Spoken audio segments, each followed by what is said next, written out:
practice. It's never been science, Mitchell. It's God and practice. Welcome to the third episode of Neon Valley. It's been practice. What? Whoa! Oh, it's... Yeah. Look at how long it took you to... Yeah, man. We're here. We're doing it. Thank you for joining us. Are you ready? I didn't mean to spring this. Are you ready? Oh, no. Yeah. I mean, if we're doing it, we're doing it. Yeah. No, it's too late. We're live, baby. We are ready to go. I want to thank you all for joining us again on the third episode of Neon Valley. I want to start off this episode just like every episode where we go over some previous comments from the last podcast. This last one was left by YA username. He said, 10 out of 10 podcast, but I have one problem with it. Oh boy, here it comes. How did you talk about the Game Awards and not once mention Bill Clinton kid? Okay, this is fair. We did talk about it. Yeah, we talked about it for a good couple minutes, but the last episode we recorded was a good, over an hour and 45 minutes, hour and 50 minutes, I think we talked, and I wanted to cut it down a bit. So there were some things I cut out. That happened to be one of those things. And I feel like everyone on the internet kind of bled it dry anyway. You know what I mean? Oh, yeah. Everyone's talked about it. Yeah, it was like we all knew the meme, the guy. If you don't know and you're listening to this, just this kid came on stage at the Game Awards after Elden Ring won, and essentially, bombarded the mic after their speech and was just said he wanted to. What did he say? He wanted to nominate this award to his newly reformed Orthodox rabbi Bill Clinton. And I'm just trying to think. I'm trying to remember that off. Yeah, I'm trying to remember that off the top of my head. By the way, you sound a little far away from the microphone, Mitchell. Are you? Oh, is that better? That is leaps and bounds better. So yes, we did talk about it. We did cut it out though, which I guess does kind of segue me a little bit into my mention of the Patreon. It is not quite up and running yet. Who knows? Maybe by the time you're listening to this, it might be. Check the description. I'm not sure, but we will be soon setting up a Patreon for the Neon Valley. We're not really rushing to it because we're not really using this as a financial thing necessarily, at least for me, that's not what I was looking for necessarily. This is how I pay my bills, Tyler. Do not fuck this up for me. Do not ruin this for us. But we know that there's ways that we could probably get some of the fans and listeners who want to hear some behind the scenes stuff or some extra things they haven't heard before. They can get the episodes early. We're going to have stuff like that. Live stream events. Yes. Specific Patreon podcasts. So we're hoping once a month at least we'll record a specific podcast, at least of a half an hour for just the Patreon. But these are just a few ideas we've been tossing around. Like I said, it's not even live yet, so we'll keep you guys updated when it is. Yeah, so that was kind of a easy way to segue out of that. Mitchell, help me out. I'm floundering here. Do we have some questions? That's what I'm here for. Yeah, we're going to go over some questions now. And I guess we haven't talked about it, but I'd like to wish you all a Merry Christmas and Happy Holidays because this is our holiday especial. Yes, it is, Mitchell. Yes, it is. Yeah, I was kind of wondering when you were going to introduce that, so I figured this is as good a time as any. Yeah, I'm sorry. I literally hyped myself up leading up to this. I was kind of man, I'm going to make this the big old holiday special. I'm going to talk about how it's the big, and I literally didn't say a goddamn word about it. Yes, I didn't want to steal your thunder. But this one's for all you ho-ho-hos out there. Please steal my thunder anytime you need to. Just do not touch my lightning. Okay. Do it. Captain America. Anyway, that's a good music video. So I guess we should shout that out. Yeah, what's the name? Scrubby. Cal Scrubby. Yeah. His music video, Captain America, would highly recommend. Maybe we'll do a find an independent artist thing eventually and just kind of say, hey, just check out this artist. They have a really cool thing that stood out to us artistically. That's a good idea. Even for the listeners out there, if you have an artist that you feel is underrated, super under listened to, along the lines of Drake, Skrillex, you know, these kind of people. You know, these obscure kind of artists that really don't get their shot. Nicki Minaj, Katy Perry, those kind of people. Send them our way. Eminem. Who? Eminem. The candy? I think that's how it's pronounced. Aluminum. The foil? No, anyway, no. You're confusing me. No, but yeah, absolutely. Send some underground artists our way, and maybe we'll start a segment. That sounds awesome. Have like a spotlight, an artist spotlight segment. I love that idea. Even try to get permission from them. We can stream like 30 seconds of their song on the podcast or something. Yeah, that sounds awesome. Oh yeah, that'd be super cool. All right, cool. So yeah, Merry holidays. You guys just got a new segment. You're welcome. Fucking Merry Christmas. Hell yeah, that's your Christmas present. Christmas present, guys. You're welcome. No, we do. Oh, before you do the questions though, and I don't know if you were going to do this. I don't mean to steal your thunder, because I had this listed before my question, so I don't know. Okay. Yeah. No, let's get into that. I did want to shout out. We are a world-renowned podcast, Mitchell. Yes, we've gone international. We've gone global. And I feel bad if this is someone in our Discord or someone using like a VPN or something. We're just like touting this as like I put world-renowned podcast in our subreddit, by the way, because we can say that. We have been renowned within the world. Yeah. We want to shout out. We apparently have a listener in Belgium. I believe Brussels specifically. Maybe I should look that up before I say that. Yes, Brussels. I was right. So yeah, we have 2 listens. They've listened to the podcast the first day. They've come out both times. We appreciate that. I have a feeling it's someone in the Discord, but I guess we'll find out after this episode comes out. I find out it's my VPN. So anyway, you want to Brussels, Las Vegas. You want to lead us into some questions here? Alrighty. So, top, best, and worst holiday movie. Ooh, who's this from? So let's start. This is from Gerbils. So shout out Gerbils. Okay. Always coming with great questions. So let's start with the worst. What's your worst holiday movie, or the one that just infuriates you? Any like Netflix rom-com holiday movie kind of just drives me up the wall. You know. Like the, That's fair. I think there's like the My Christmas Prince or something. There's like Audrey, my girlfriend, she's watched quite a few of them. I think she watches them almost every year they come out, and she knows they're trash. It's fine, but it's, we all have our guilty pleasures. But yeah, I'm trying to think of a specific one. Do you have a specific one in mind? Because I can't. Those just stick out so much every time I think of trash Christmas movies. Yeah. For me, see, because I feel like I don't have a high expectation of Christmas movies. Yeah. Because to me, it's an easy premise. It is. It's Christmas. It's hard to fuck up. Okay, so this kind of I have to segue something that I thought about and I didn't want to talk about until we were on the podcast. Okay. What makes a Christmas movie versus them just mentioning Christmas in a movie? I think it's a vibe. 100%. Vibe, okay. Like, I know that's a bad answer because that's kind of just being like, oh, you just have to feel it. It's like the old, the old fucking judge who was doing the porno case, and he's like, I can't describe what porn is, but I know it when I see it. It's like, oh, thanks, dude. Worry. Yeah. That totally helps us understand what we're looking for. We have to run every fucking movie by you specifically now, but no. I feel like it's just a vibe, right? Like I'll admit, I think I'm a little on the fence about Die Hard being a Christmas movie. I'm not one of those gung-ho people when it comes to that, but it again, I think maybe it has to do with when you've seen it. Like, for example, for me, I consider Harry Potter movies Christmas movies.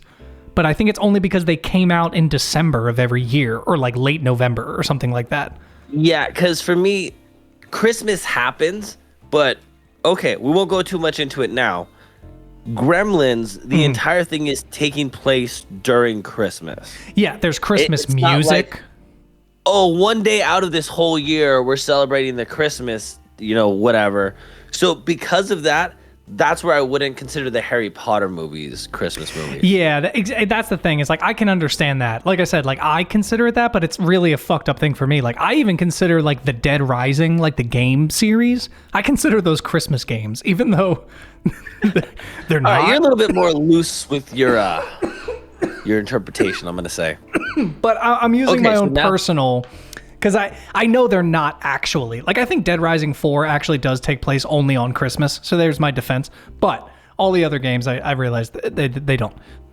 I think, though, that it is a vibe when it comes to genuinely describing something as a Christmas movie. Because I'll admit, yes, Harry Potter is not a Christmas movie, you know. But, well, okay, I know we're not on the Gremlins conversation yet. But do you consider that a Christmas movie, having now seen it? Yes, because the majority of the movie took place during Christmas. Christmas played a part in the reason that the things were happening in the story. Again, not to get into it too much.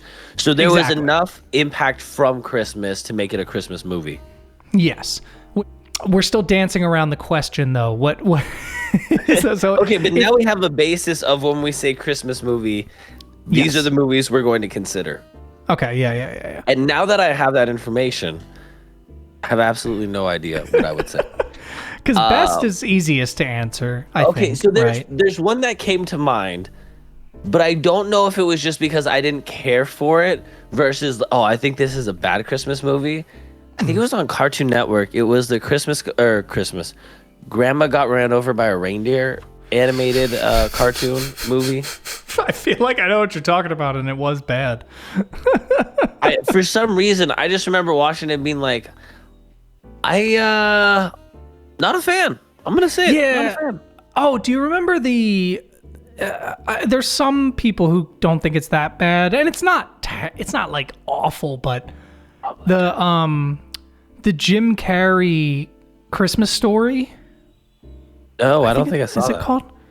It's his Ebenezer Scrooge thing. It's like the animated one where he's like like the old man and he plays Scrooge. Oh, I have no idea what you're referring to. You hold on. No, I'm going to send a screen. You've never seen this? What planet? Hold on. A Christmas Carol. Yeah, it's just called A Christmas Carol. Up animals. I can't believe you don't remember this movie. Hold on. Nope. Not at all. Not a shred of a neural synapse that made any connection towards what you said and any prior memories. Well, maybe this will help. That's where I'm at life. Here, this is a promotional poster. You don't remember that old fuck, that old man, that old fuck? Okay, I remember the photo. I don't remember watching the movie. Tell me why this also looks like a Christmas version of what was the book series? A Series of Unfortunate Events. Oh yeah, well, just because Jim Carrey played. It's probably because it's him. So Olaf. You know that. Yeah, that's why. But yeah, no, it's bad. I would absolutely believe that. It's kind of boring. I mean, it's not terrible. It's just, especially those Christmas Carol movies, like we've seen them.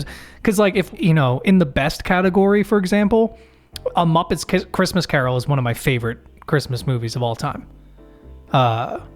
Okay, yeah, so now we're going to the other ones. I mean, that's classic. You can't go wrong with Muppets. Yeah.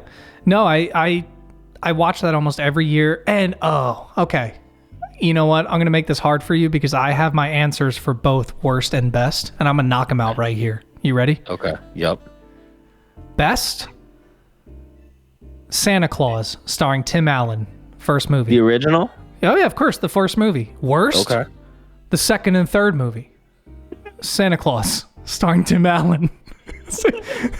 They literally, that series has the best and worst Christmas movies I think I've ever seen. The second one's okay.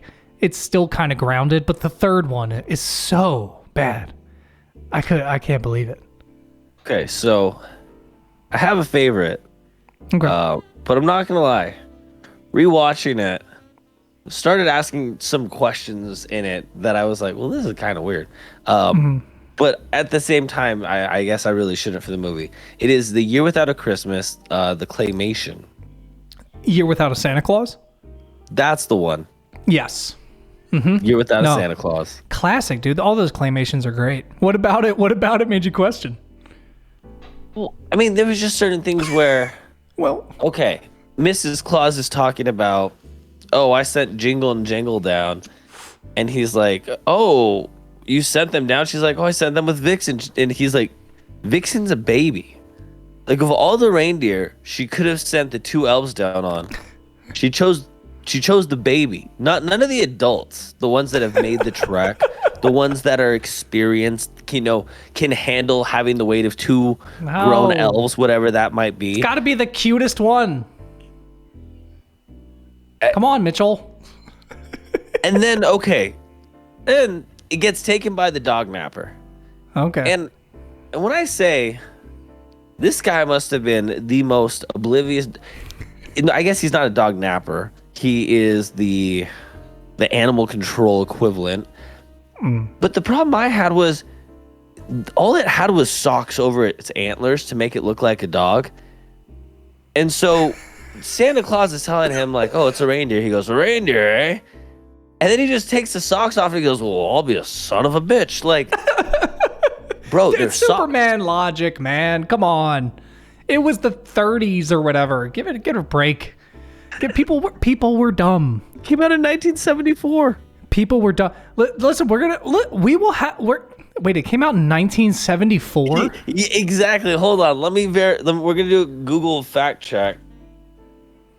Why did I think these claymations... I mean, that makes sense, but I thought these why would they come out before color television? I'm such a fucking idiot. Before television. The 20s. What the fuck is this? 2 elves tried to save Christmas after Santa John Goodman takes time off. Release date 2006. That was not the original. What? Wait a minute. Hold on. I think I'm uncovering a whole... Oh, they made a live action starring John Goodman. What? Oh my God. Okay, so the claymation... Wow, I had no idea they did this. Why would they do that? This looks terrible. Okay, listen, I've talked about the casting. If you're going to do it, Jingle and Jangle need to be Ashton Kutcher and Jonah Hill. That's all I'm saying.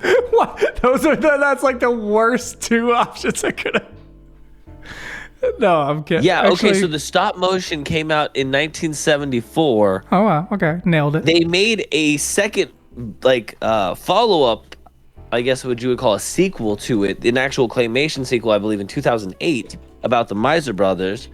But apparently, they had the balls to do a live action, and it's John Goodman as Santa, which that part I'm actually not too mad about. But looking at the Miser Brothers, that looks terrible. Wait, no, hold on. The one Jingle is the hold on. I'm looking at the cast here. I'm not mad at it. Look, Sparky who's the cast? The one guy. I'm not doing a great job describing these people here. Who the hell is Sparky? I don't know. But Jingle is the dude from My Name is Earl. But not Earl, the friend. Okay. I hate that I know that. My Name is Earl was Heat not a good Miser. show. I don't know. Snow Miser. Harvey Weinstein. Oh, Firestein. Jesus Christ. I was like, we need to cancel this movie immediately. Wait, who is this produced by? Is this a Weinstein film? How much do you want to bet $1 million? I'll bet $1 billion. I'll bet $1 bajillion. Okay, Mother Nature looks right. I'll say that. Mother Nature looks correct. All right, so what makes me mad is I'm gonna have to watch this now and yeah. And this really might have to be one of maybe we'll spare ourselves. This will be next year's Christmas movie suggestion. Yeah, we'll save this for next year. So if you're watching now, you guys are going to be in for a treat next year. The director's Ron Underwood. What else has he directed? Tremors. He directed Tremors? Oh fuck, this might be good. What? Yeah, and City Slickers, bro. He's directed some classics. I'm very curious. He directed Fear the Walking Dead, Once Upon a Time. All these good TV shows. Wow, there's some good... Dude, all right, hold on. This might be an underrated gem right here. This is exciting. It has 2 nominations for Best Sound Editing in Television, Long-Form Dialogue and Automated Dialogue Replacement, and Outstanding Directorial Achievement in Children's Programs. Well, nominations don't necessarily mean wins, Like Black Panther was nominated for Best Movie of 2018, but I mean, we can believe. All right, good. so did we answer the question? I don't think so, but sure. You can't think of a terrible Christmas movie that comes to mind? Like, there's nothing. Like, what about like a mainstream Christmas movie that everyone loves that you're just kind of like, ugh, like, no, I don't even consider that. Like, maybe one you don't even consider a Christmas movie.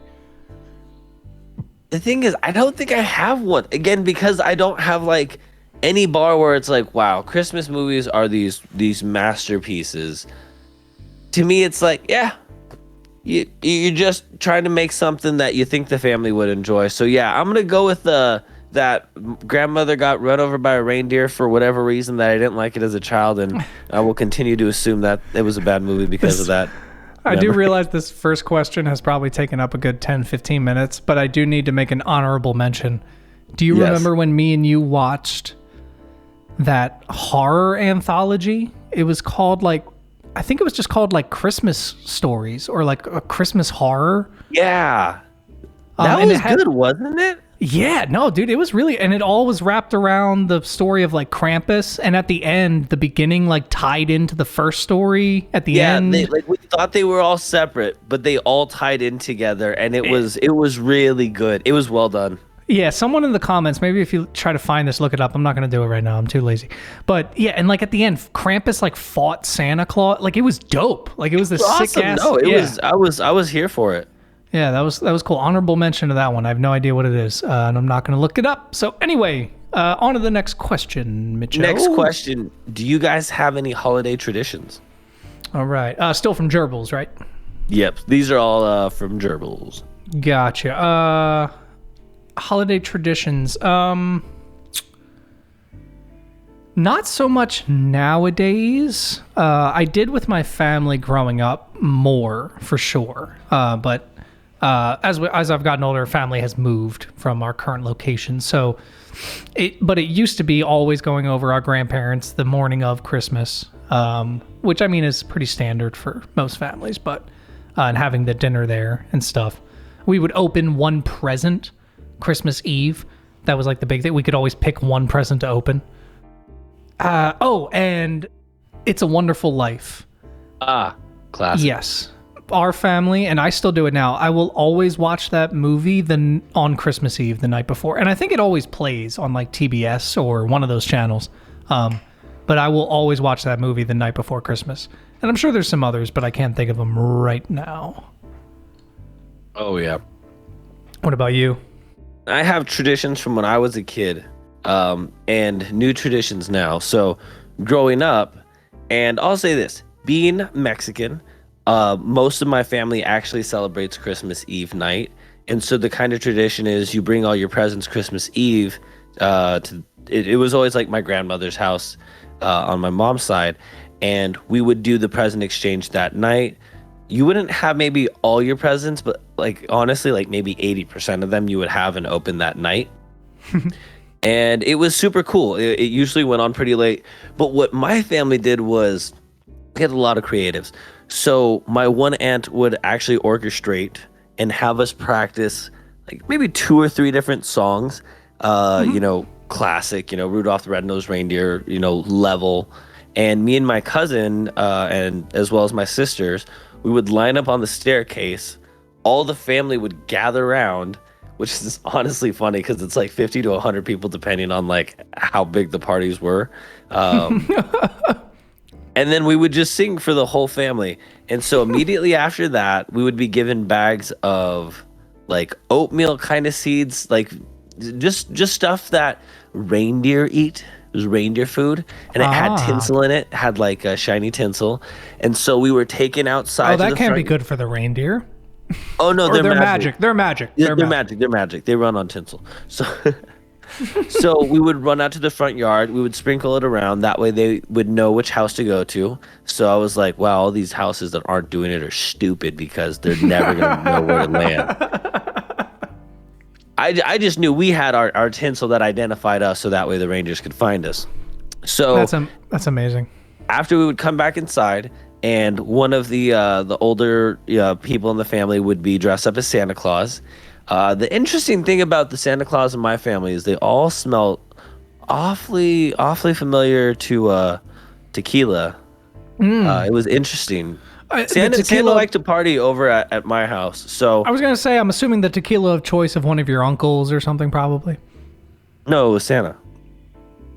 No, but I'm saying the smell was akin to that of a tequila of choice of one of your uncles. I'm not. It was Santa. I realize it was Santa. I'm just saying, because I get that. Yep. I'm trying not to spoil. I'm not trying not to spoil one of the next questions because I know it is coming. So these were kind of traditions we had when I was a kid. Then now that I'm older, the new tradition that my family has is it's now at my parents' house, and everybody has to come up with a game.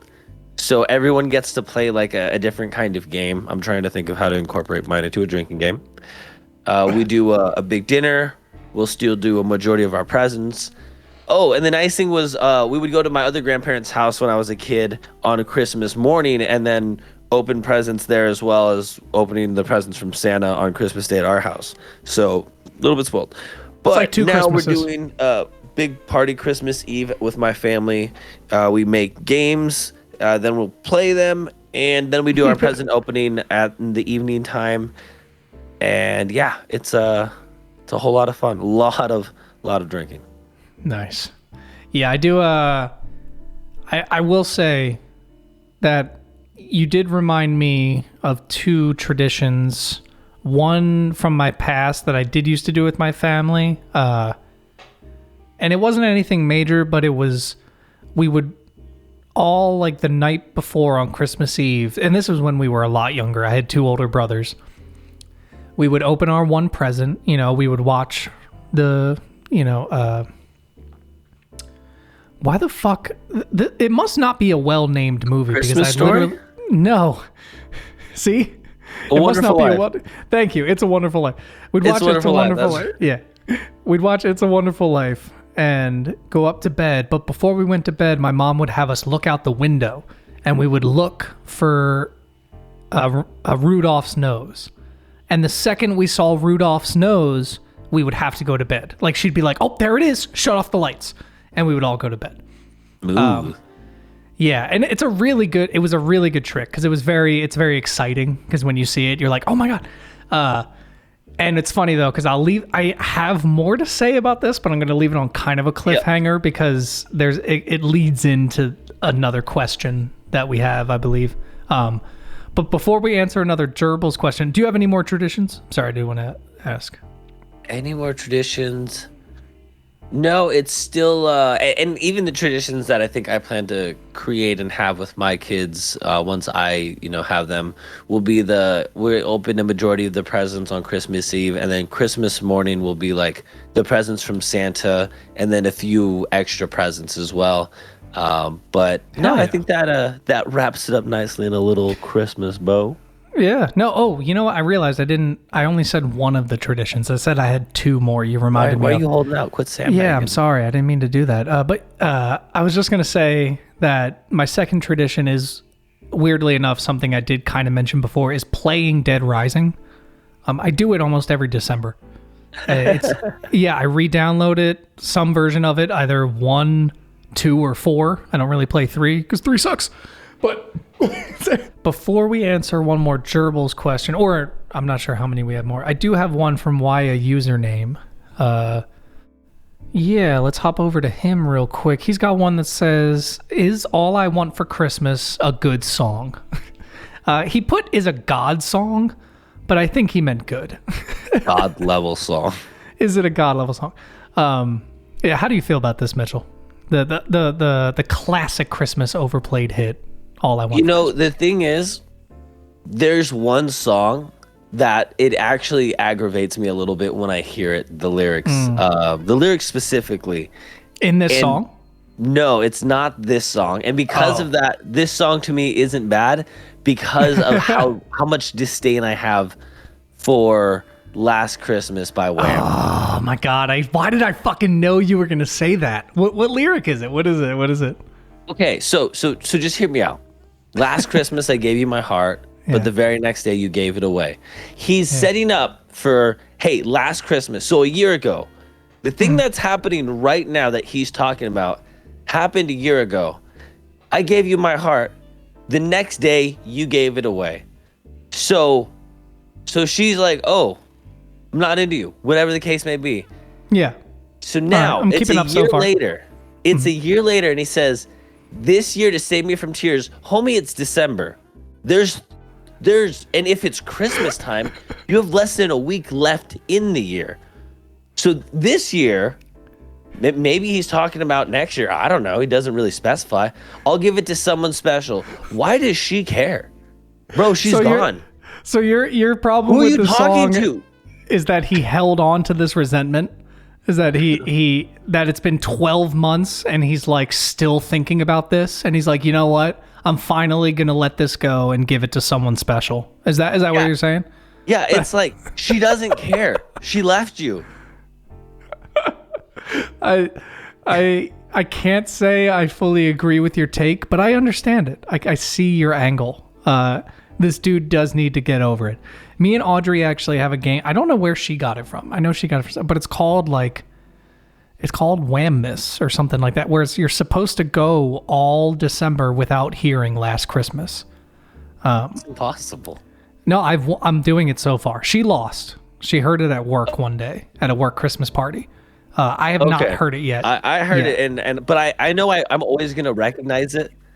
I'm always gonna recognize it. But I'm honestly looking at more of the lyrics, and it's just making me more mad. Once bitten, twice shy. I keep my distance, but you still catch my eye. Tell me, baby, do you recognize me? Well, it's been a year. Doesn't surprise. Of course she doesn't. She's over you. Stop hold on. stalking Maybe her. hear me out. Maybe what if this is like a Christmas party thing, right? The last time he saw her was at this Christmas party. They hit it off. They had a great time. He gave her his heart. She threw it away. Right? Next year, same Christmas party, same girl. Right? And he's like, you know what? This year, I'm not even going to fucking try. Boom. I just nailed the description of that song. You're verse welcome. 2, a crowded room. Boom. Friends with tired eyes. You're welcome. I'm hiding from you and your soul of ice. Yep. So you kind of just called it. Yep. Nailed it. Yeah, you're welcome. There's no issues with that song. It's perfect. I still think he should just get over her. So to answer the question, Mitchell, all I want for Christmas. Yeah. No, it's Yeah, I'm here for it. no, it's a good song. It's a good song. It's so overplayed. But you know what's funny now though is the last 2 years I actually haven't heard it that much because I feel like everyone complains about it being so overplayed that nobody plays it much anymore. So I actually have only heard it once this month. And I'll say I like the I was just call them jingle bells. It's the tambourine. Yeah, no, dude, listen, the reason it's a great song is that intro could not be handled any better. Like, just the fucking, her vocals, real slow, right? Somber. Comes in. And there's a build-up. And then she holds that note, and then that fucking piano comes in. Oh my God. And dude, it's great. It's a fucking incredible intro. Yeah, there's a lot worse songs like Last Christmas by Wham. So. Yeah, there's some bad Christmas songs, dude. You know what my favorite Christmas song is actually from the Drake and Josh Christmas movie. It's by Backhouse Mike, I think is the name of the band. Let me look it up real quick. Backhouse Mike. Backhouse Mike. Be careful what comes up. I would make sure there's context in that Google search. Fox is the fast. Yeah, it's called Christmas Promise. It's called Christmas Promise by Backhouse Mike. If you heard it, you'd probably recognize it because it's at the beginning of the Drake and Josh Christmas. But it's a fucking great Christmas song, man. Gets me in the mood every year. Okay, I'm here for it. Yeah. All right, you got another question from Gerbils? Yes, we do. All right. Next question. Funniest gift you've ever received? Damn. Oh, Okay. Yeah, I got one. I got one for sure. Go on. Alex, our good friend Alex. You got gifted Alex? A person? 1 year. That's hysterical. Cody just wrapped up Alex, threw him on my front porch.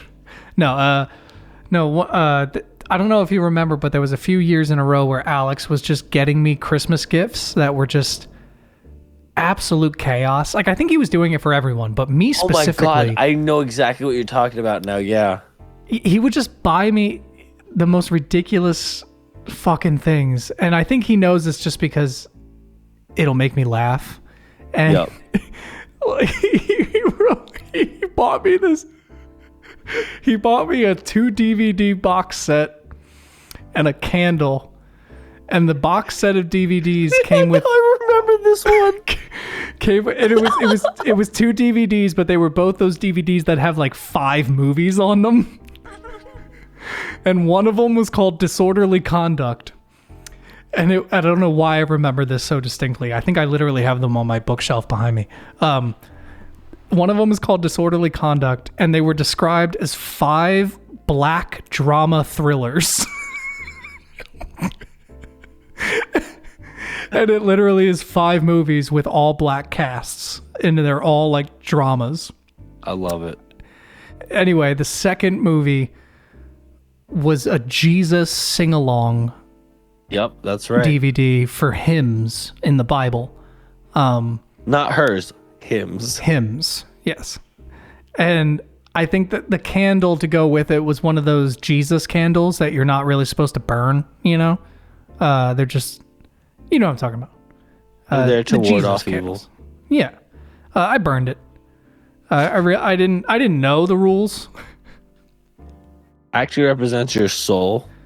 Yeah, you're only supposed to burn it on special occasions or but I was just like, it smells in here. So that's a special occasion, right? Although, honorable mention, my mom did 1 year receive coal from my grandparents. And she never forgave them. She like is still mad. She's like, I can't believe you gave me fucking coal. It's still funny to me. Anyway, what about you? I think so. My great aunt and uncle, it would have been my grandparents' brother. They love to go to garage sales and find random things. Mm-hmm.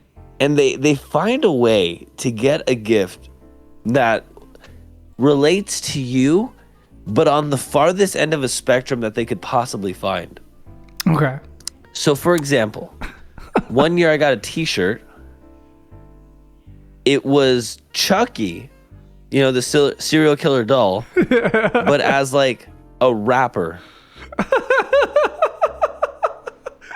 And I was just like in shock of how could you get something that was so far away, yet it's like you took still 2 there. things. It had the important parts. The important elements were still there. You took 3 things that are pretty good, like a t-shirt, the Chucky movie series, and rapping. Like those are 3 things that you are like. I'm not saying you're a big Chucky fan or anything, but I'm saying like those are 3 good starts. You know, and then somehow by combining all 3 of them. Wow, I'm just impressed. Every time I get a gift from them, I know there's not a chance in hell I'll ever be able to guess, but once I see it, I'll be like, yep, that makes amazing. So much sense for them. It's funny you say that because my grandmother on my mom's side is the exact same way. Bless her heart. If you're listening to this, I love you, Grandma. I doubt it, though, but I love you either way. I'm not saying I doubt I love you. I'm saying I doubt you're listening to this. I love you. I do. But 1 year when I was like 15 or 16, she sent me this t-shirt, ironically enough, and she knew I was into music, of course, and I played guitar. And it's one of those things where even though me and my grandmother are very close and we get along, that's one of the only 2 things I think she was like, yes, I know these things. He wears clothes, he likes music, and he plays the guitar. So she got me this t-shirt that had an electric pad on the top of it that was shaped like a guitar. Okay. and you could play the guitar on the shirt. Like it looked like I'm a not black mad at that. dude. If you went to the VMAs with that, you're going to win. Here's the That's thing. all I'm Ironically, now, if I did wear it and did something, it would be hilarious. But when you're a 14-year-old kid trying to go to math class, you don't want to wear a shirt that makes sounds. And it also, like, it has this, like, rubber guitar on the front of it. Like, it wasn't subtle. Like, it wasn't, like, a cool, futuristic... Like, in your head, you're probably imagining... Yeah, you're imagining a cool, futuristic, like, oh, it's, like, designed like a guitar on the T-shirt. No, this is, like, there is this rubber, awkward... like guitar plastered on top of the shirt with an electrical unit attached to it and a speaker in the and I had to wear it and take a picture of me wearing it so they could send it to my grandmother. Yeah, good times. Love that. All right, you want to do I think one or two more questions and then we'll move on to the segment. We're about halfway through here. Yeah, so the last question we have from Gerbils is this is tough. If you are under the age of say 12, just to be safe, probably closer to 10. 18. Yeah, under the age of 18, I would recommend just pause and hear. You know what? Let it play. Just mute it. Let it play. Yeah, we need those listens. And then come back to it a little bit. You know, I'll put a chapters thing on the YouTube and on the Spotify so they'll know when to skip to. Yeah. There we go. Skip to the end of the question segment. Yeah. All right, for now your own safety. The nitty gritty. Yeah. When Santa Claus, when you found out he wasn't real. What do you mean? How and how shocking was it? I know. How shocking was quickly. what? Was finding out he wasn't real. Who? What do you mean? This is gonna hurt. This Dude, don't you fucking... Yeah, so I remember around age, and I also want to preface this. I was born in 93. All right, so I didn't have computers or cell phones to like Google or fact check things. Yeah. So when I was told something about right. my parents, I'm like, yeah, that's exactly what. Wow, you're right. We had like a cutoff limit to when we could learn. Like it wasn't until we were about 12 that we could actually like learn things for ourselves. Sorry, you just blew my mind a little bit. Right, like when you think about it, we still weren't at a point where we could be like, oh, let me just jump on, my laptop or on my tablet and Google real quick facts. First off, if you're a kid, you're lucky if you got to use the computer. And if you you had one. Yeah, if you even had one, then if you did, I mean, you got to set it up like 45 minutes before so that way the page can load. God Make sure forbid no one's if on the anybody needs to fucking use a phone.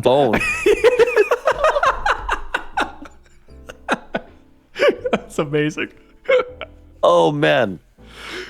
But yeah, so I just want to preface it with that because I feel like we're going to get to a point where the age where they found out is going to be younger because of just Wait, so how old were you? What are you setting up So here? I want to say 12. Wow. 12 or 12-ish, but here's the thing. No, I don't hold anything against you. No judgment. At around 10 and 11, I began asking myself questions like, how does he get to every house? And then I started thinking things of like time zones. Where does he how does he get to the people how does he know how to get to people who are homeless? And then those kind of questions began to unravel. And I'm like, oh, I have friends who are Jewish who don't celebrate Christmas. And then it became like... Yeah, well, the menorah fairy brings them gifts or whatever. Yeah. I remember asking my mom, I'm like, hey, is Santa real? And I remember her kind of trying to want to answer it where she goes, listen, the spirit of Christmas is very much a real thing, and those who believe, those are those who receive. And part of that was because she didn't want me to spoil it for my younger sisters, which in the end we ended up telling our baby sister Madison to keep telling my mom that she believed in Santa longer, so we continue to get more Santa gifts. You know what's interesting is that makes more sense because I was the youngest. So I think I was sooner to find out because of that. You were the oldest, so I think the magic in the household had to last longer because you had younger siblings. You know what I mean? Yep. That's interesting. Yeah, because I had was that the end of your? Sorry, I didn't mean. Yeah, the only other thing I was gonna say is, but then you begin asking the question of, okay, but the Tooth Fairy and the Easter Bunny are real, right? Brings up a whole. Wait, is Jesus? weed bad for you? That one is. That one is. Jesus is yes. We promise. But no, it's I actually. So yeah, I was the youngest in my family, and I want to say that it's hard for me to pinpoint an exact age because I was kind of so young when I realized it. Like 6 or 7, I want to say, because I was still in Philadelphia and I was many years from moving to Vegas. Yeah, but again, I was always the kid who had too many questions, you know, because I went to a Catholic school, and even as like a fucking 8-year-old, I was like, but that doesn't really make sense. And they were like, that doesn't track. They're like, shut up. It makes sense because God loves you. And I was like, okay. But I always had questions, and I remember to finally let go of that little cliff I was hanging everyone off of. There was one morning when I was about 6 or 7 years old. I'm sorry, I say morning. It was nighttime because it was Christmas Eve, and my mom wanted us to do the whole thing where we all look for Rudolph's red nose. So we went to the window, and it was like, okay. And, you know, so by this time, my brothers must have been about 10 to 12, like, you know, like you around your age that you stop believing, you know? Right. And I could tell that they weren't super into it, you know? And I was already questioning the realness because you had some kids at school being like, oh, you still believe in Santa? Because my school as a Catholic school was also kindergarten through 9th grade, I think it was. So you had older kids at your school as well. Yeah, it wasn't entirely elementary, you know. So you had a lot of that kind of bullying and shit like that. So I was already questioning a little bit, and my mom, I could tell she was getting so frustrated because there would be a red dot, and she'd be like, "There it is," and I'd be like, "No, that's a plane. It's blinking." And she'd be like, "Oh, well, Rudolph's nose blinks sometimes," and I'd be like, "No, that's a plane. Look, you can see the white lights." And she'd be like, "Okay, let's keep looking for Rudolph." And then she's like, I really want to be done with this by now. And then I think after like 4 or 5, maybe even more of the red lights, I started to realize it, and I was like, "Oh yeah, there's Rudolph. Okay, let's go to bed." And like she was like, "Okay, yeah, there he is. Let's go." And like shut the window, and in my heart of hearts, I was like, "That was a fucking plane. That was a fucking plane." You're like, I don't know how to tell my mom that Santa's not real. I felt like I had to break it to my parents that I didn't believe anymore. That happened so many times. Like, I felt like I had to do that even with like sex talk. I was like, "Hey, Mom, Dad, I know what sex is." And they're like, "Oh, fucking jeez, thank God. All right, good." No. I'm just kidding. My really parents were incredible. They were incredible. I don't want that to come off anyway. No, yeah, it was so funny though, because I definitely had the realization before my parents told me, and I kind of had to break it to them the Christmas after that. I was like, I enjoy the magic of Santa. Like, I like the idea, but I don't really think he's like a person. And they were like, yeah, it's not a real person. And yeah, it all made sense. Funny enough, though, they never really tried to portray the Easter Bunny as a real person or anything. I don't think they ever even like went with that. And if they did, I was so young when I knew it wasn't real that it didn't even matter. You know? No, my parents did the whole, Easter Bunny, hid your baskets. One year I thought that he didn't bring mine just because my parents hid it and I couldn't find it right away, and I started crying as a child. No, my parents wanted credit. No, they were like, we bought this shit. We worked for it. Why the hell are we giving the credit to some bunny and some dude named Santa Claus? Like, I think like only one of my gifts would be from Santa and all the rest would be from them because it was like they didn't want me to, which I appreciate because I feel like there can be a sense of like, if all of your gifts come from Santa as a kid, I think you might start associating the idea of like, oh, these are just free presents, you know? Like, I'm not saying it's super detrimental. Got me jack shit. Yeah, I like. I'm not saying it's super detrimental to the kids' fucking upbringing or anything like that, but it is an interesting thought, think project where it's like, I feel like there's an association of like, well, it's not like we had to work for these. Santa brought them. It's like, mom and dad paid a couple $1,000s for them. One last thing that my parents did do as a tradition, real quick. I just think it's cute and it's funny. I do like it. Is that they would always have one big gift that they would hide until we were all done completely opening our gifts. It's good shit. Classic setting expectations and then exceeding them. Yeah, just like Gremlins. Wow, what a transition! What a segue! What a guy! This episode is brought to you by We Da Know Business. If you don't know business, We Da Know Business, the number one spot to find business consulting in America.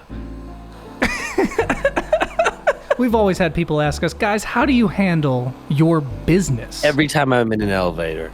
It's the only thing I get asked. And the first thing we tell them, We Da Know. We Da Know. We Da Know. We pull out our phones, we show them the We Da Know app, we tell them everything it tells us, and we end up with 200 to 500% profit, I think. Something close to that, right, Mitchell? All I can say is, we don't know. And if you don't know, we don't know.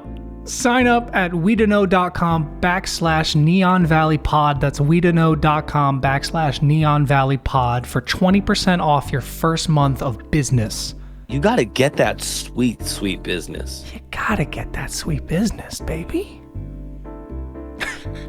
So last week, I recommended a little movie known as Gremlins.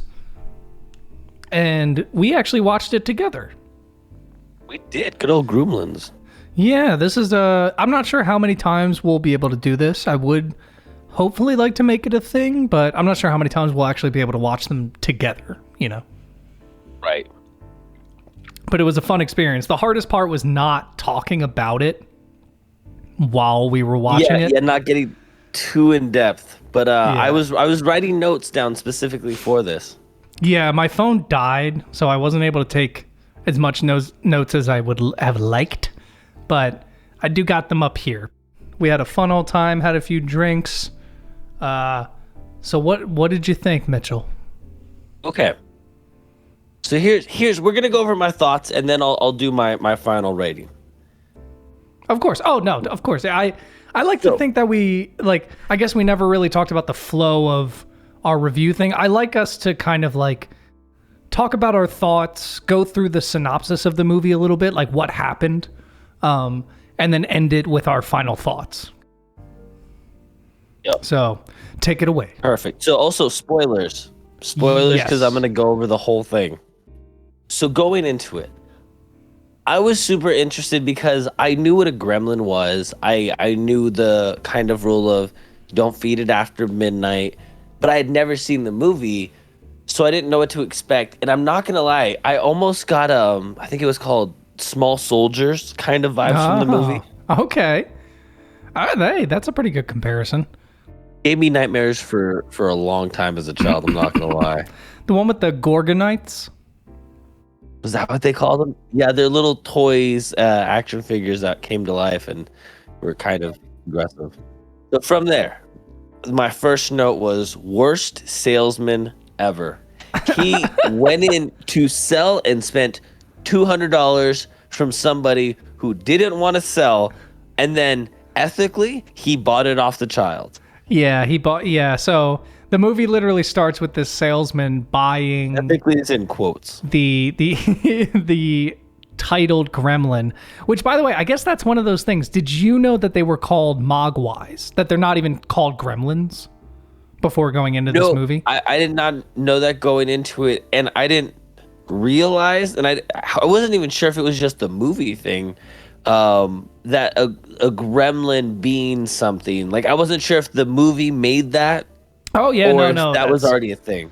Yeah, that's because I think they do bring it up in the movie. We did talk about that a little bit while it was on. That they gremlins are like a real thing that I believe came about as like folklore in the early like World War II, World War I era, I want to say. And the idea was they were the things that destroy our machines that we can't see.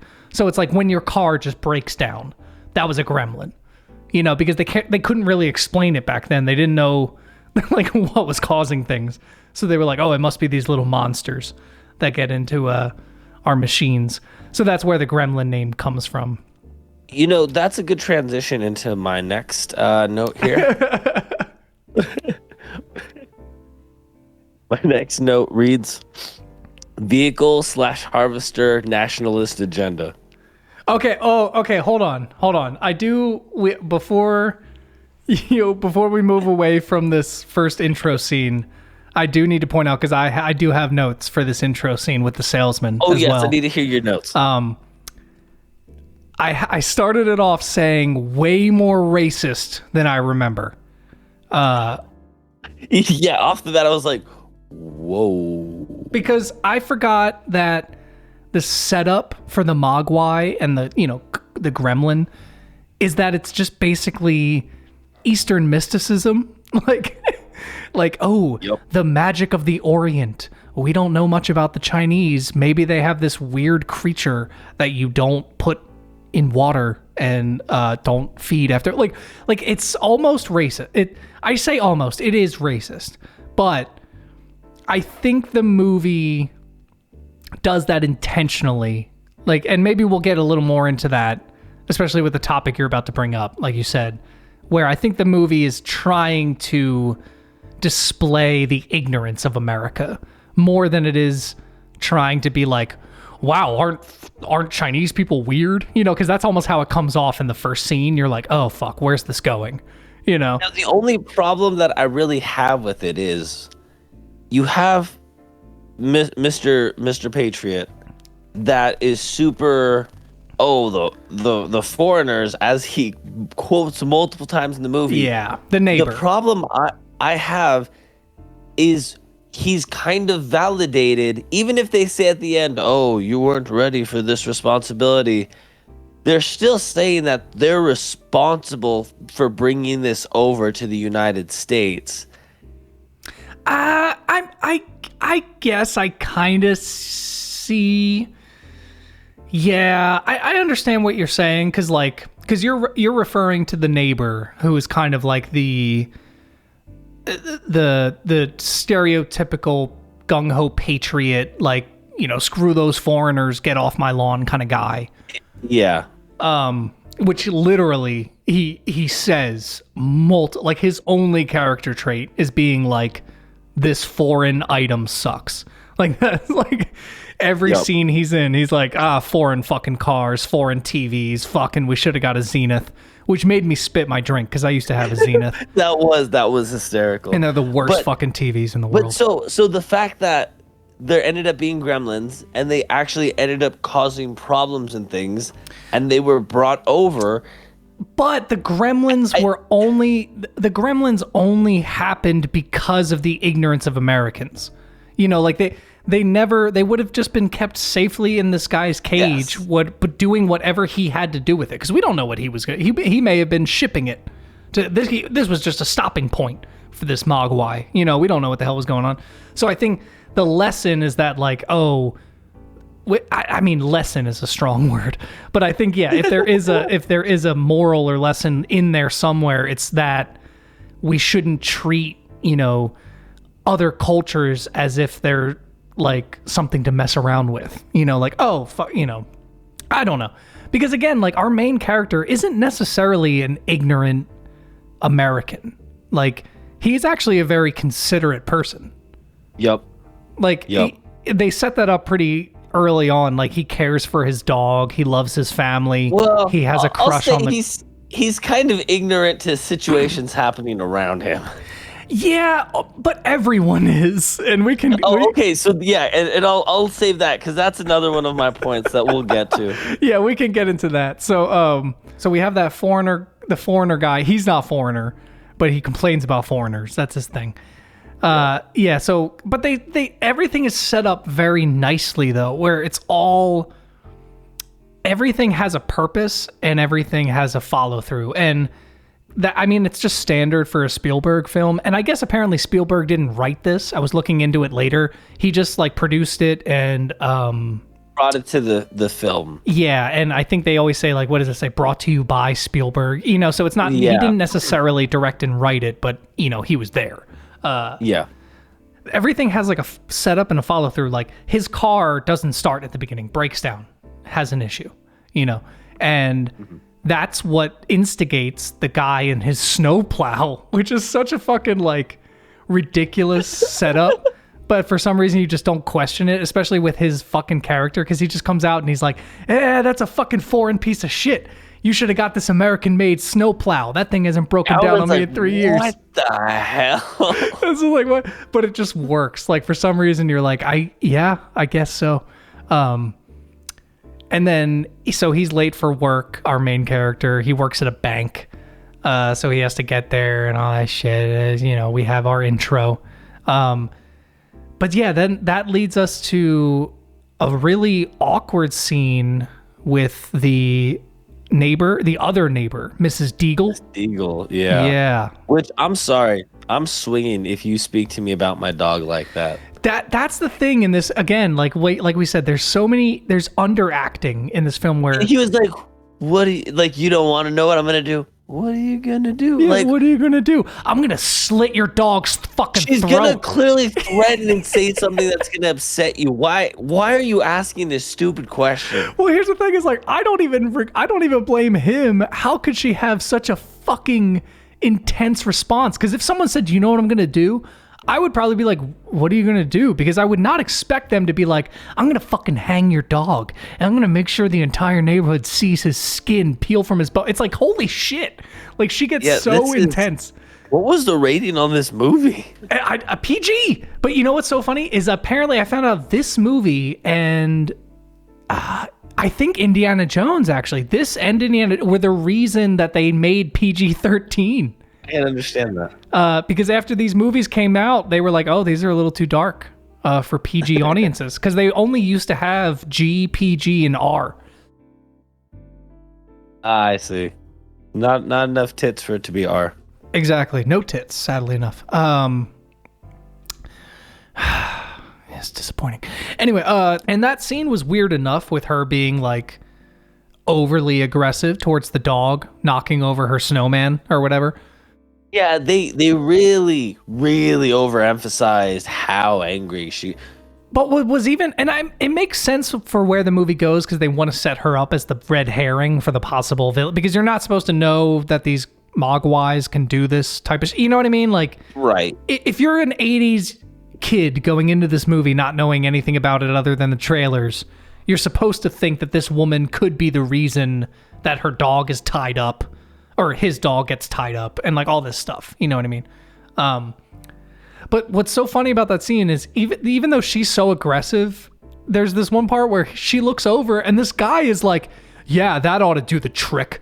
And like he agrees with it. And it's like, what the fuck? Like whose side are you on, you psychopath? But here's the thing, and I think Spielberg does this on purpose because he wanted this to be kind of a kid's movie. Is that every person who gets either seriously maimed or killed by the Gremlins in this movie had it coming. They have some kind of moment where they're really evil. I don't know if you noticed, but that guy who goes, yeah, that ought to do the trick. He's the one who reaches his hand into the mailbox and gets like his arm ripped off by one of the Gremlins. I mean, yeah. So I think they were just trying to set up that, okay, this dude's bad. He deserves it. Gotcha. Okay. Yeah, I thought it was even though it's really blatant, and I don't want to say clever. It's the only word I can think of, but it was a clever way to be like, okay, here are the people who are okay to die. And I will say that about it. The length feels almost perfect.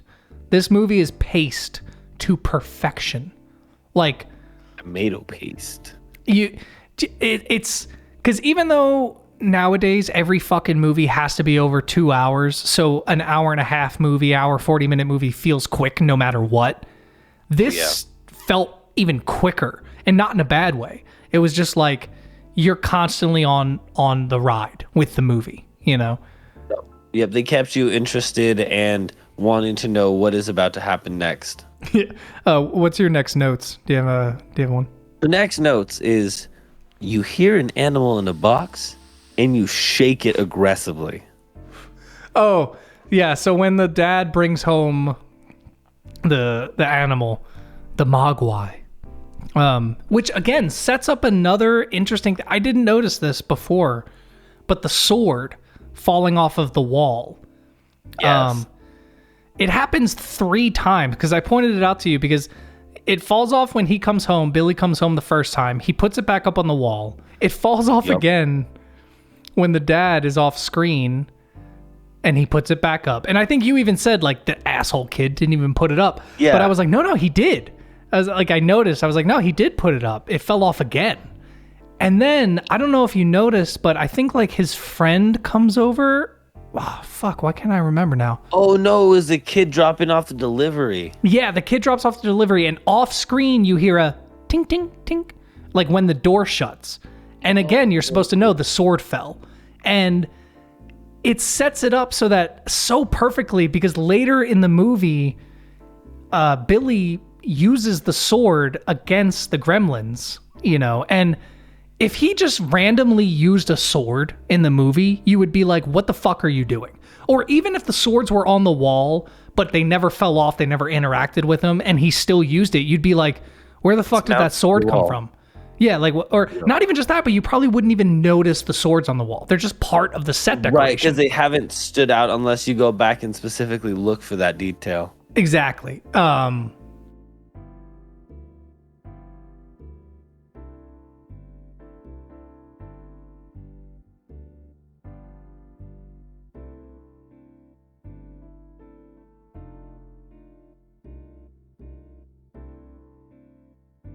But yeah, he brings him home the mogwai.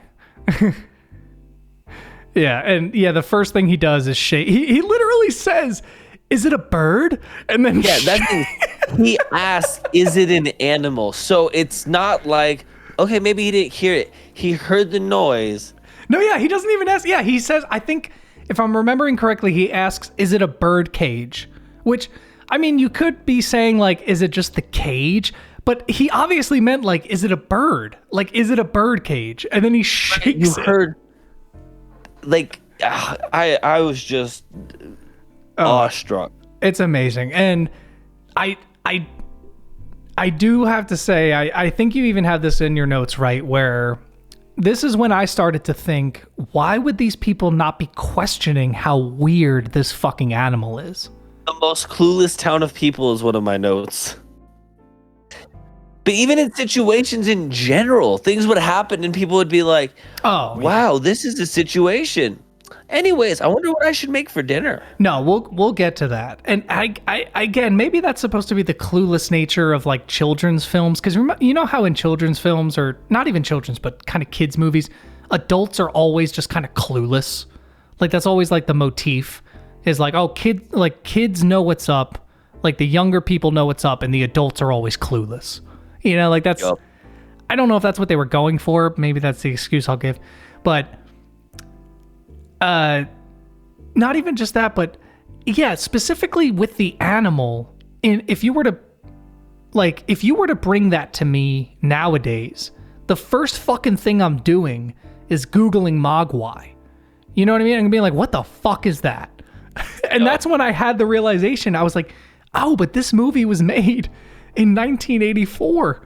This is before that was even a possibility. So like something like this actually isn't that far-fetched, to be completely honest.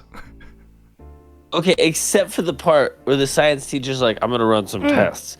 Okay, yes. No, you're jumping. You're jumping ahead a little bit. I'm just talking about like them bringing the thing home and being like, "Wow, what's that? This is so cute. Wow, I'm gonna call it Peter." And no, I'm just kidding. That level, like you would like me and you were already like, "Why the fuck aren't they being like, what the fuck is that? I've never seen that thing. That's not a dog." Are they not more confused? Or even like, oh, it's a species that can't even drink water. You're not questioning that at all. What do I feed it? You know, like they don't have any follow-up questions. So what do I feed it? You know, that would be the first thing I'd ask. It's like, cool. I can figure out everything else. I'm going to give it just random food and it'll probably be fine. Like, yeah.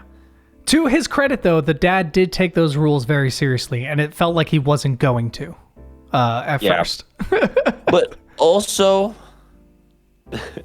they didn't follow him very well. The irresponsibility that like right away happened, and then he's like, I can make a profit off of this. Yeah, they immediately multiply off of the thing that they told him not to do. So water drips on them.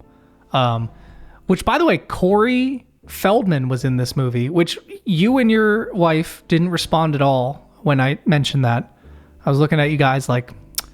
I was trying to think, and I'm Corey like, Feldman. Was that one of the two Coreys? Yes, that's the two Corey. There's Corey Feldman and Corey Haim, and they were the two famous Coreys of the 80s and 90s. They were in like Lost Boys and Silver Bullet, a bunch of shit. Goonies? No, not Corey Feldman was in Goonies. Yeah, no, a lot of like younger like kid epic 80s stuff. But I forgot he was in this entirely. So it was a joy to see him in it. And again, there was this weird sense of like, why do you not care? Because the water falls on the Mogwai and it starts like screaming and balls are popping out of it and little Mogwais are growing. And he just goes, okay. And goes, lays on the bed and starts reading a comic book.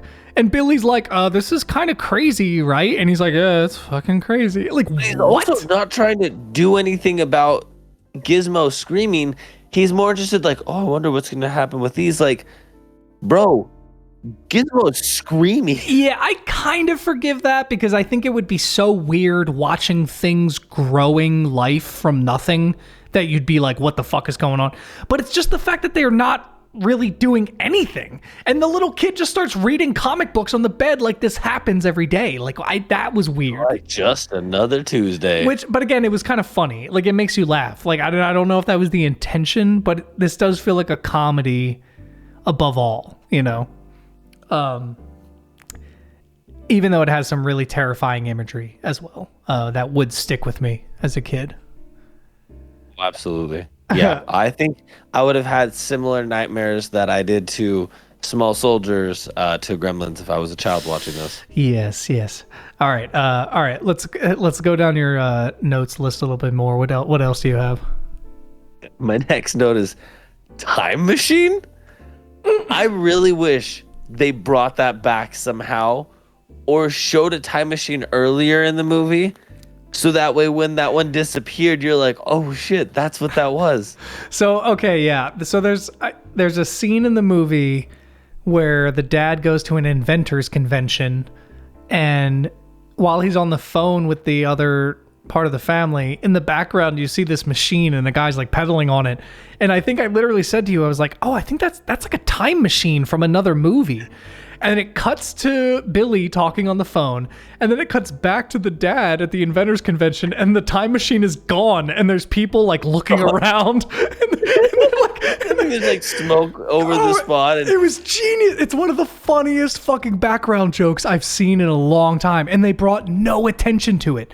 Like they didn't zoom in on it. They didn't like it was literally just in the background. I literally pointed at it to you and went, "Hey, I think that's a time machine," and then it disappeared, and I was like, oh my god, that's fucking hilarious. Like it couldn't have been better. It's such a well set up joke. Picture if the movie started with you just hear a crashing noise and someone going like, damn, time time machine or just something, and you're like, what's going on, crazy old man? Right, or like you see a guy like fanning smoke. You know, he takes his hat off. It's an old man, and he's fanning smoke off of a weird broken machine, and it zooms into the beginning of the movie. Yeah, that would be pretty funny. Like he's homeless. Yeah, but who knows?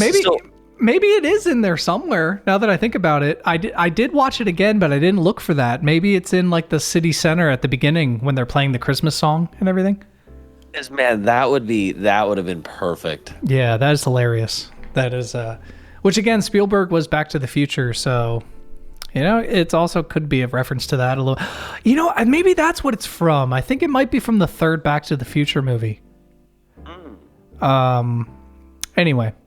All right, so let's speed through some of this because we're only like a quarter of the way through the movie. What's your next note on here?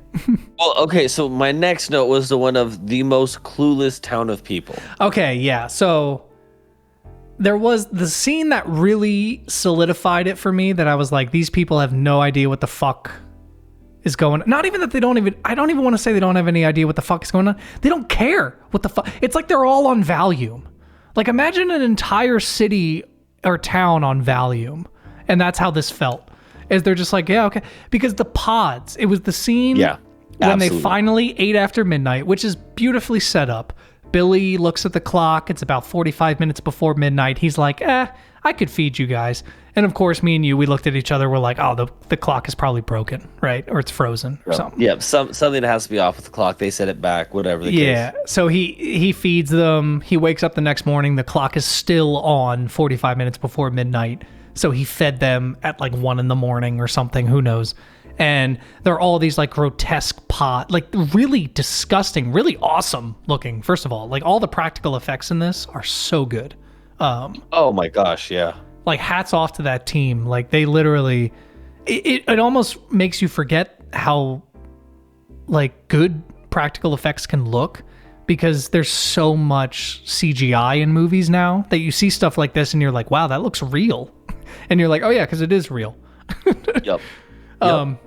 But yeah, the pods and the mom just comes up and you remember, right? She's just like, what's this? Oh yeah. I don't know. Doom?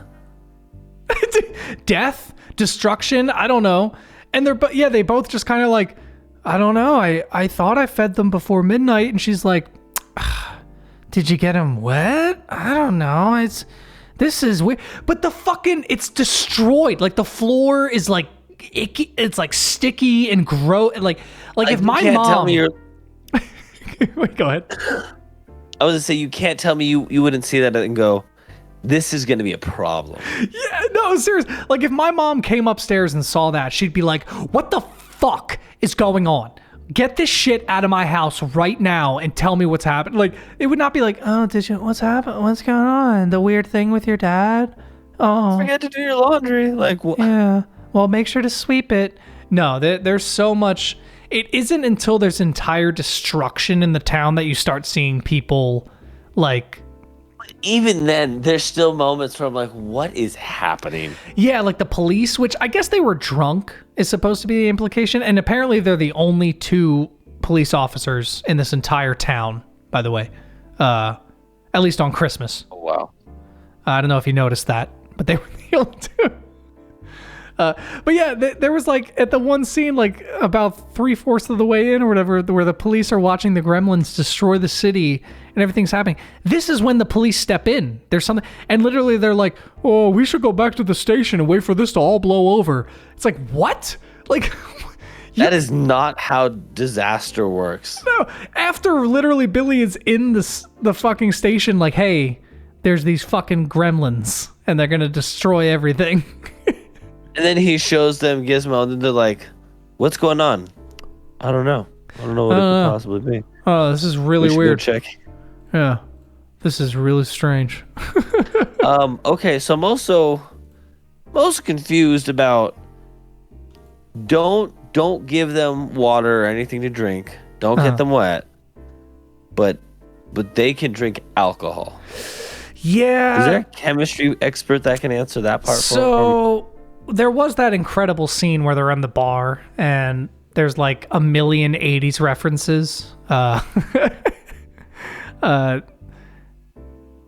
and they're all drinking beer, and and none of them are freaking out or anything.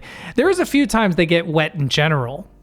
And I think like he's touching the fountain and stuff. Yeah, and I think, like, in my mind, I just kind of have to excuse those as like dumb movie logic. Like, oh, it's not water, it's beer.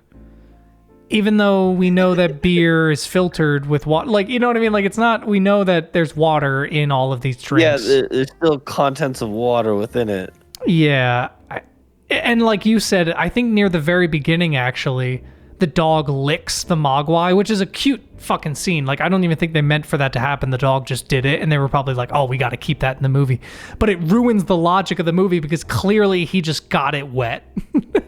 Right off the bat. And I think now is also a time when I can bring up the fact that the science teacher was gonna take blood samples and run tests. Like, what level of knowledge do you have that you could have gained information from having that?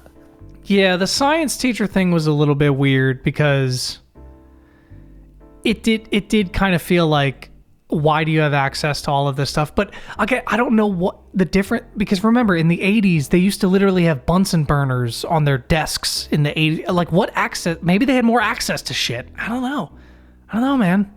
There was less oversight into what the hell was going on. Yeah, I mean, there was a human brain on his desk at one point.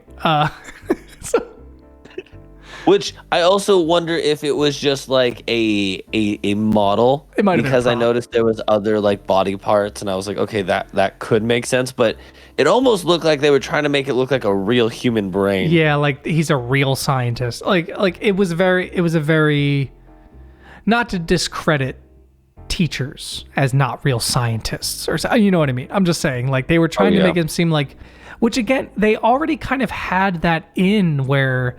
I think I even leaned over to you and I was like, the dad's an inventor. They could have said that he had a friend who was a scientist or something, and it would have made more sense that they had access to these kind of things. Because yeah, like him doing blood tests and like all this other, it's like, how is a science teacher pulling all this shit off? Yeah, I'd like to look at his resume and take a look to see his credentials and background. He's overqualified, apparently. Because he's just showing videos to kids. Meanwhile, he's like doing very serious genetic work. Also, the feeling that, yeah, it's totally safe to have a classroom full of students in this. Oh, yeah. Keep the box out. Uncontrolled, unknown. Yeah. Don't lock the box species. Up. Just cover it up. It'll be fine. Yeah. Let's get to the part where they finally, like I said, so the pods, they open up. They finally become the Gremlins and start attacking the city. It's a slow start at first. They just kind of destroy the house. The mom ends up killing one in a super cool scene. She goes kind of Rambo on the Gremlins. Yeah. Oh no, she kills 2 or 3 actually. I said 1. Yeah, I was saying she killed a few of them. Yeah, because she kills the one in the blender. That's the one I was thinking of, like that like big giant bowl, like blender thing, immersion thing. Yep. And then she stabs the shit out of one, and then the microwave. Oh, yeah. Oh, yeah. That was a great kill. That was brutal. That was so good, especially for a PG movie. God damn, that was good. That was really good. That's probably the most violent PG death I've seen, at least. Yeah. Whew. That was good, though. The like I said, the practical effects in this are fucking top notch. So yeah, she goes fucking Rambo on those boys, and then more of them start coming out. And that's when I think a few more things happen. You know, some chaos happens here and there. I don't know. Do you have anything in your notes that? Because the next thing I thought of is the pool scene when he jumps in the pool. Yeah, that I just loved how they made that look. The kind of, I don't know what the type of shot is, but almost like the zoom out, and as you did, it would start getting more and more smoky with all the bubbles coming in the water that showed, there's a bunch of shit about to go down. Yeah, that kind of like wide angle, the crane shot of it just pulling out. Yep. Because you know that they have basically one chance at that, because you have to time up that camera pulling out and then this pool. So because how do you get that pool back to normal for long enough to shoot that again? So you know they probably had to do that in one shot.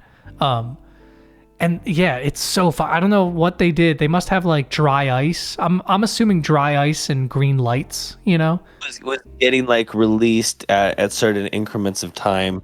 But yeah, it looked incredible.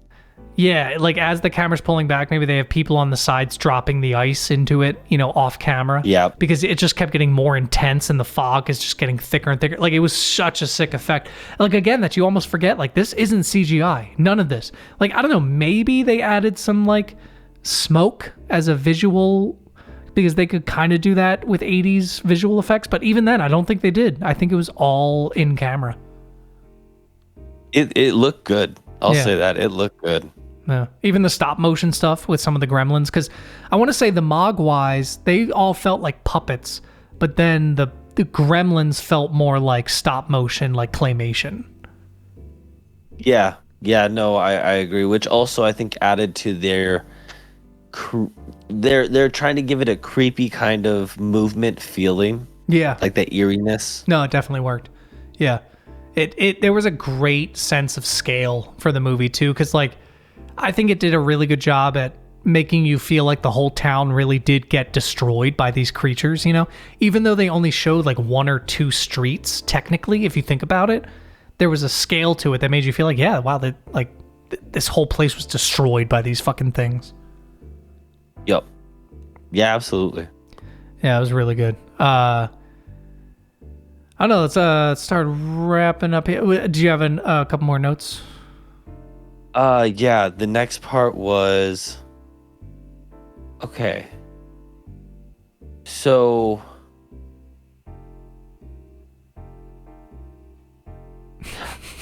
okay, so I'm not gonna lie. I was so invested in what was going on at that point because so many things were happening. I stopped writing notes, but like the bar scene, and looking back now, it makes a little bit more sense. I was like, why is she serving them? Why doesn't she just leave? But I realized if they were threatening her, then she might have felt forced to. Yeah, I think that was the implication, is that they kind of showed up and were like, give us drinks, and she was like, okay, you know. I think that's the implication of that. Yeah, because almost at first I was like, why is she serving them like it does seem silly, people? But yeah, it just cuts straight to her just pouring drinks for them, and you're like, how did we get here? Like it does feel it's like they deleted a scene or something. Yeah, the transition, but again, the fact that they were threatening her, it made more sense than watching it. That's probably the only gripe I would say with this film. Maybe not the only, but the transitions in some of the scenes do feel a little abrupt, where maybe they had cut out other stuff or something, where it does feel like, wait, like where are we at right now? You know, like that's the only thing. That there are a few moments like that one in particular where it's like you just show up at this bar and she's like serving them, and you know that she works there, but you're like, why would she be serving them? Like, yeah, it does feel weird. Yep. And then what was the next big okay, so they're on the movie theater, and he's like, oh, I know what to do. We just need to sneak into the boiler room. I'm gonna release enough gas. Oh and my I'm God. gonna use that as a fuse. Like, I don't know how much of that could be plausible or not. But how did he have the knowledge to do that? It did feel kind of out of nowhere, right? But it didn't feel too out of place. Like, it felt like it was setting it up where we have them all in one room. You know, like, okay, and if they're all in one room, how do you kill them all? Well, you blow them up. And it's like, well, how do you blow them up? Gas leak. So I guess, like, it works in a sense, but, like, it did feel a little underexplained, where, like... They could have even been like, oh, I've had to help my dad with some of inventions involving this specific engineering that I do understand. Yeah. I would have taken that at this point. Or the girl's mom could have worked at the movie theater or something, you know? As to why she knew where it was, because she got to have a tour of the boiler room. Because she literally goes, the boiler room's right over here, and she points at the ground, and it's like a secret trap door, and it's like, how the fuck did you know that was it? Yeah, there must have been something that they cut from that, because it was weird that she knew exactly where that would be. But no, speaking of her, we have to mention her backstory with her dad.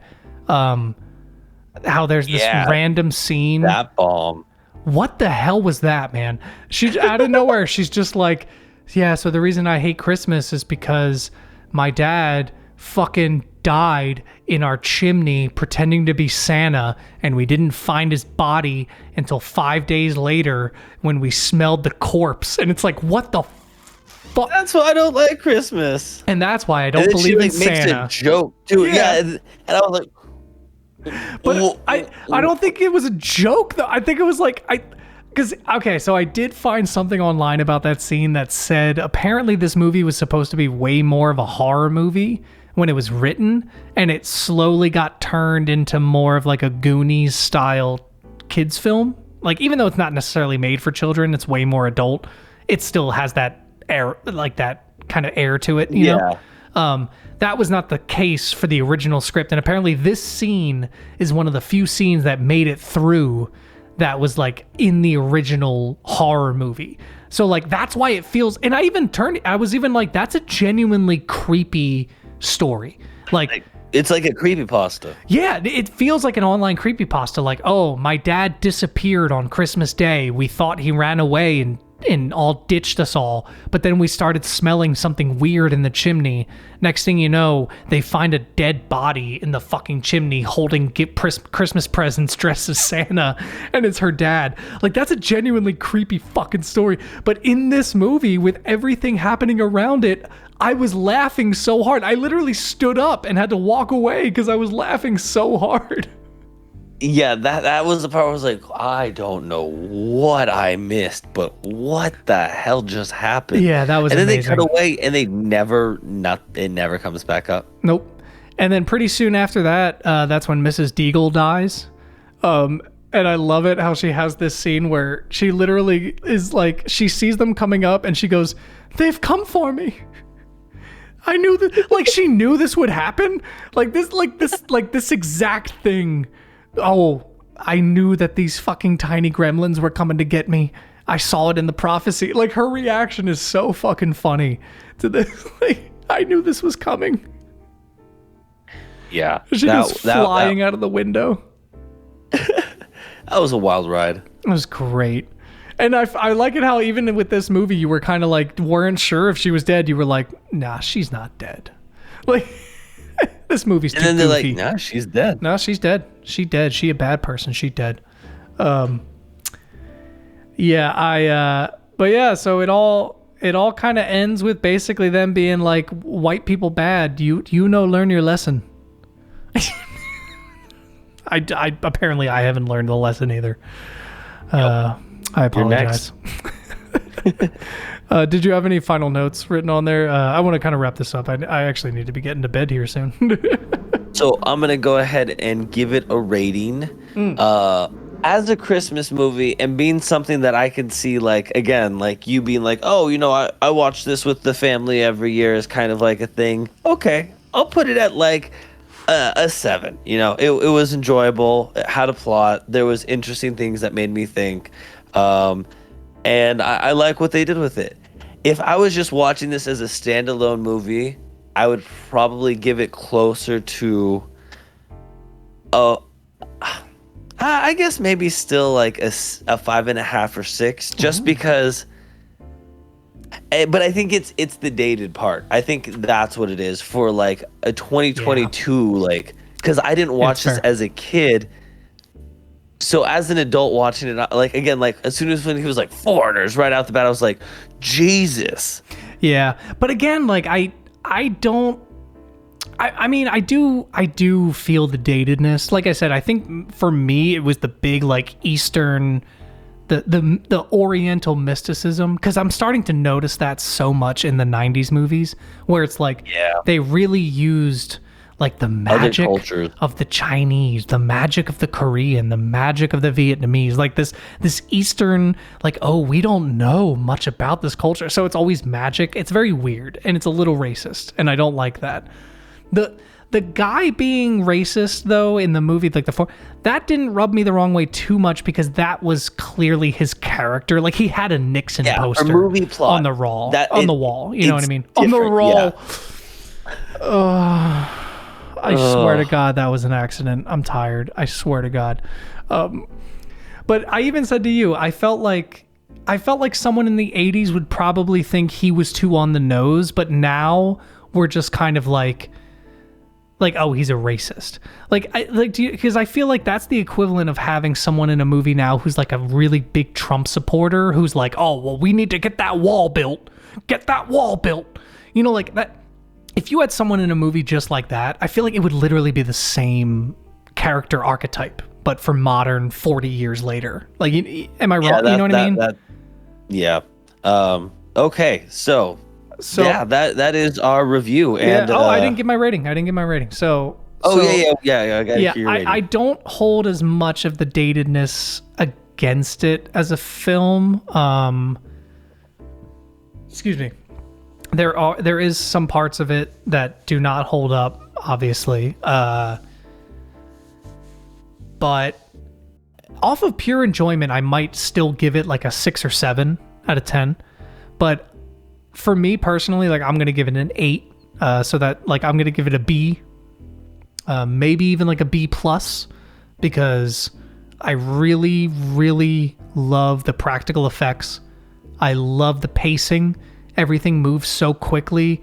The acting is super cheesy, but it's really good. And there's not really like, other than Corey Feldman and the guy from fucking the Santa Claus, there aren't really many known actors in it for like a Spielberg movie. So having these kind of no-name people, like you can feel the cheesiness. I give it a solid B to B plus. 8 leaning towards a 9. I like it. And now I get to give you your recommendation for next week. Yes, lay it on me, sir. A silent voice. A silent voice? Okay, hold on. Let me Google this real quick, because this is good. I don't even know what it is. I don't even know what this is. Exactly. 2016? A recent one? Yup. A silent... I knew. Fucking god damn it. Literally, Audrey was like, how long until he fucking suggests an anime? And I was like, it'll take a couple weeks. It'll take a couple weeks to get to an anime. And now here we are, 2 weeks in. Okay, all right. A silent voice. Produced by Iharu Ohashi. Based on a story by Yoshitoki Oima. I'm probably butchering these names. Okay. All right. Sounds good. Oh, wow. It is 2 hours and 10 minutes. Holy shit. Wow, that's long for an animated movie? Holy crap. I'm not going to lie. I did not realize it was that long. No, I mean, I'm not even complaining. I'm just saying, like, technically that's impressive. It must have taken long for them to... Oh, yeah. That's where I'm like, wow. They did a... Yeah, wow. I'm not going to give anything away, but yeah, like, that takes a lot of work to do those kind of shouldn't be looking at the Wikipedia too much. I was just looking at the writers and stuff. I didn't look at any plot or anything. I'm going to go in this blind. Okay. All right. Where can I find it? Is it Crunchyroll or... So if you need to, I can give you access to my Crunchyroll account. Okay. Because I think I can still add on more people, so that way if I recommend anything on it, you have access to it. If you want to watch that one together as well, if there's time, I'm open to it. But if not, then yeah, I'll definitely get you the Crunchyroll access. Hell yeah. Yeah, we'll try to set something up. Because I know this upcoming weekend is Christmas, so it'll be a little tough to try to set something up, but we'll try. But either way, yes, I will watch that for sure. All right. And so next week, we will be talking about A Silent Voice. Bada boom, bada other boom. Yes. Thank you guys so much again. Please join the Discord. We will have the link in the description on Spotify and YouTube. And as well, also join our subreddit. It is reddit.com/r/Neon Valley Pod. That is r/Neon Valley Pod. Submit your favorite memes, questions, everything you like. Read the rules. Never talk about Joseph. We're looking forward to becoming our Val pal. Don't talk about Joseph. Anything you want to plug before we leave here, Mitchell? I'll be dropping a new song January 1st, so look forward to that. Hell yeah, January 1st, new Tsuku track. Dope. All right. Back at it like bad traffic. Thanks everyone for listening. Bye-bye now.